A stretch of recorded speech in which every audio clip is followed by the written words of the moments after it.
Yes, what's good, people? Like, subscribe, hit the notification bell for me. So, man, Ben Whittaker, phenomenal talent, phenomenal talent. There's no debating that. You know, what I love about Ben Whittaker is he's a defensive fighter, right? He has a very high defensive IQ, but he's not totally safety first. Um, a bit like Boots, even though I think Boots Ennis is way more reckless and gets caught a lot more than he needs to, which obviously makes for great viewing, a great spectacle. But they're both in a similar vein in that they're willing to take risk, right? Boots obviously runs way more red lights than a Ben Whittaker, but they're still willing to put themselves out there. Like at a certain point, they're gonna let the power punches fly. Once they've established the distance, established the jab, and have figured out their opponent's timing and rhythm, right? They're not gonna be like Devin Haney and Shakur and just jab all night to the point where people are just like, all right, bro, you have figured this guy out. He can't do anything with you.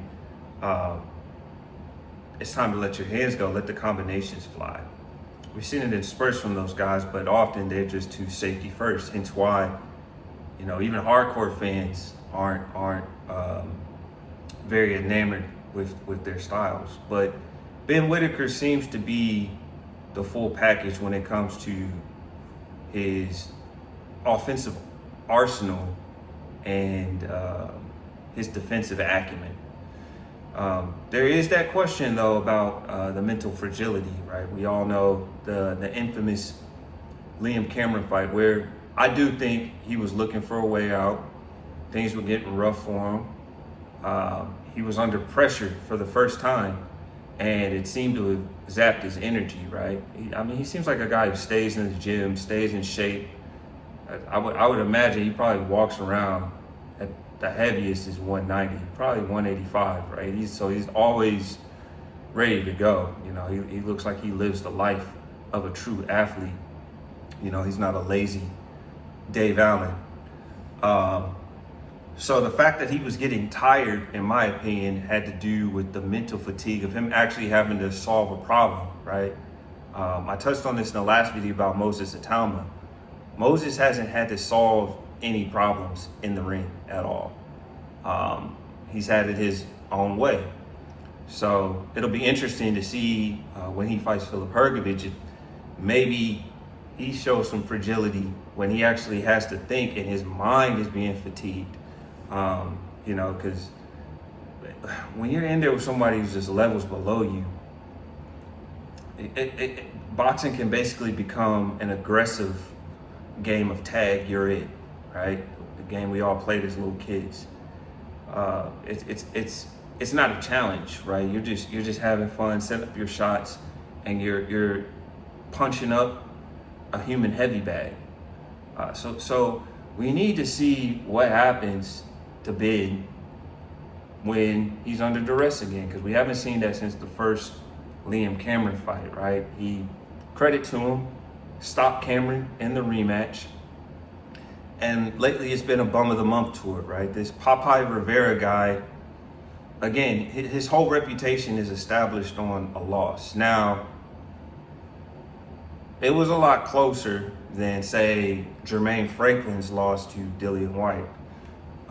And do I think Badu Jack, who is a very popular fighter in the Muslim world, was he the beneficiary of home cooking? Yeah.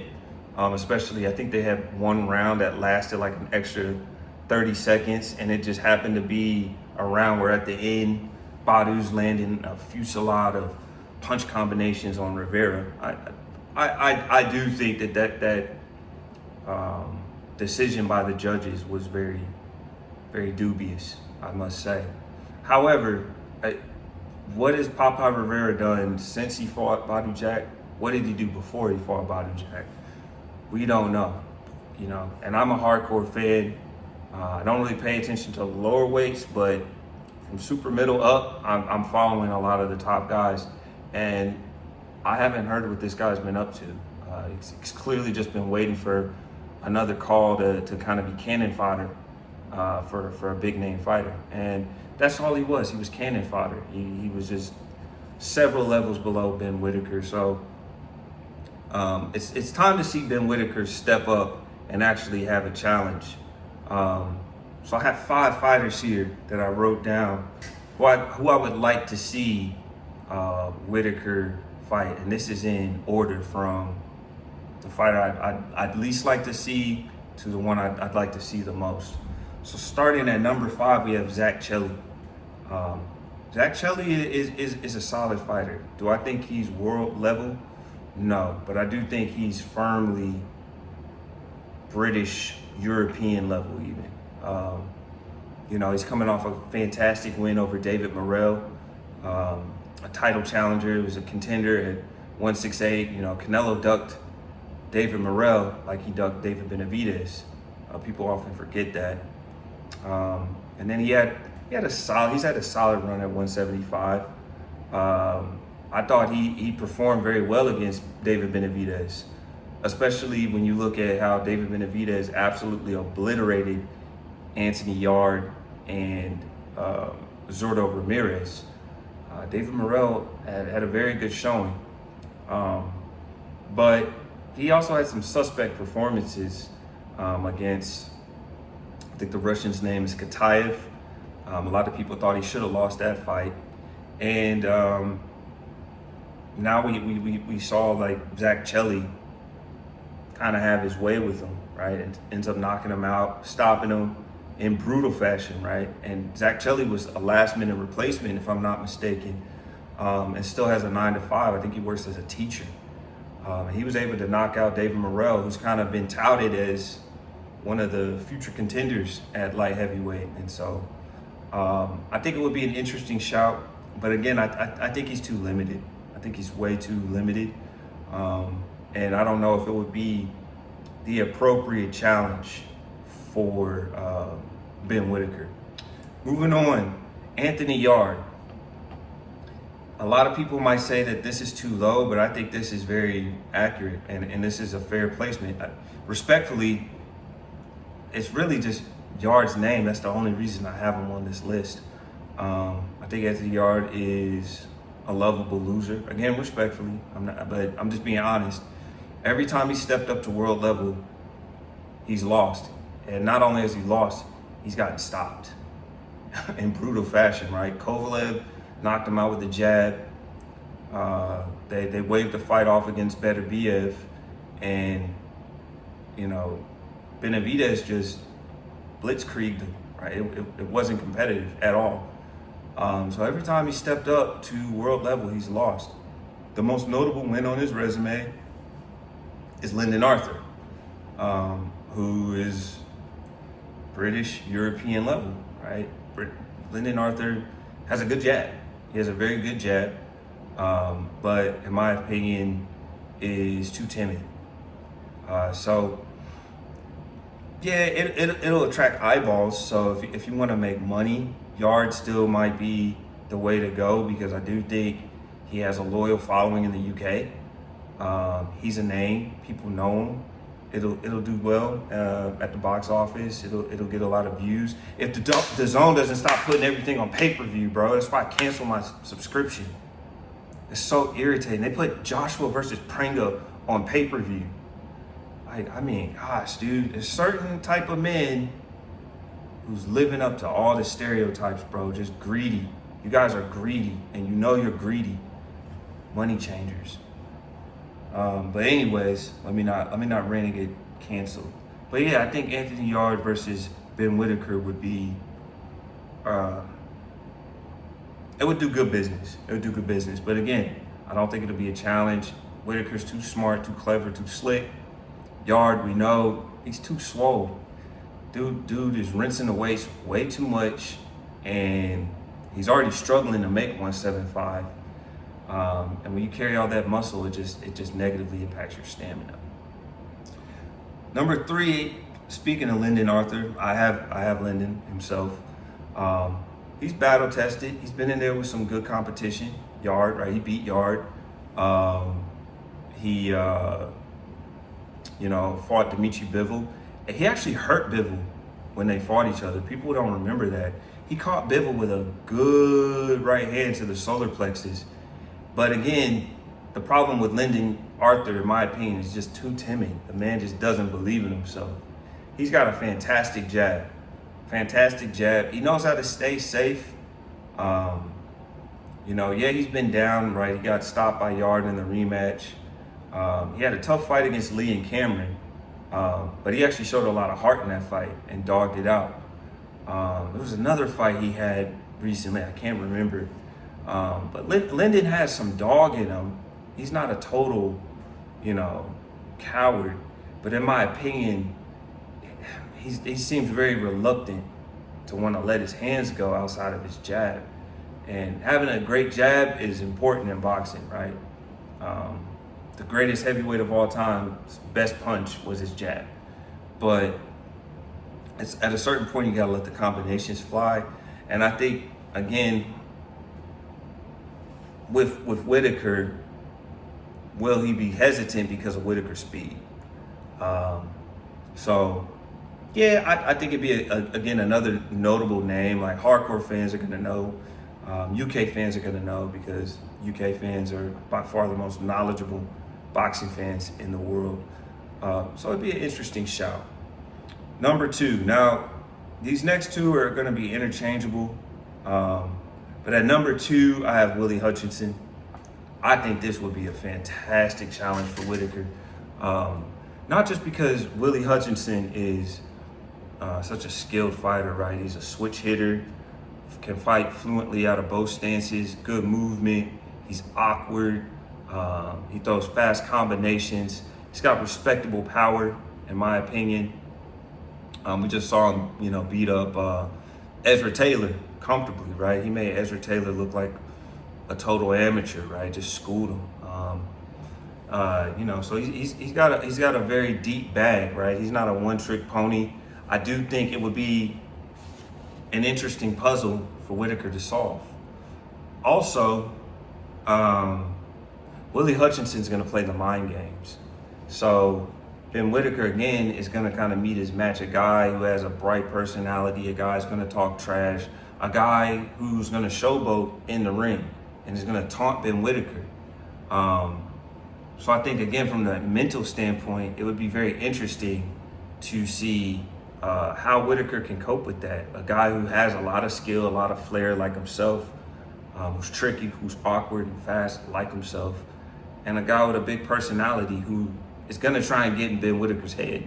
And Willie Hutchinson's been around the block. He's fought Buatsi. He's fought Ezra Taylor. So he beat Craig Richards. And I can't believe I missed that, but Craig Richards would also be an interesting shout. I actually might sub Craig Richards for Lyndon Arthur or Anthony Yard. I can't believe I missed that. Craig Richards, again, highly experienced, fought Bivol, fought Buatsi, knocked Dan Aziz out cold. I can't believe I forgot to mention Craig Richards.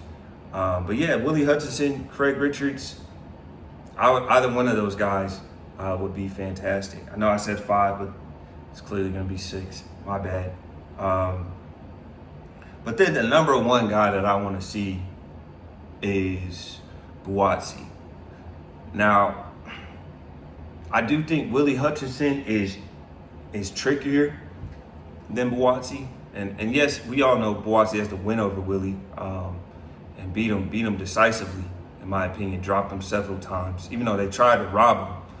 I believe that was on the AJ Dubois undercard, if I'm not mistaken.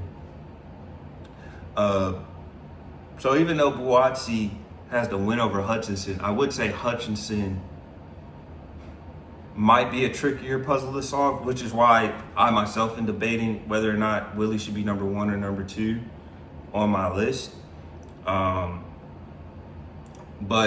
I think, again, Buatsi's done it at a higher level and has had more success, right? He beat Dan Aziz, the first guy to beat Dan Aziz, beat Willie Hutchinson, beat Craig Richards, and had a very, very close fight against Callum Smith. I do think Callum Smith was the rightful winner.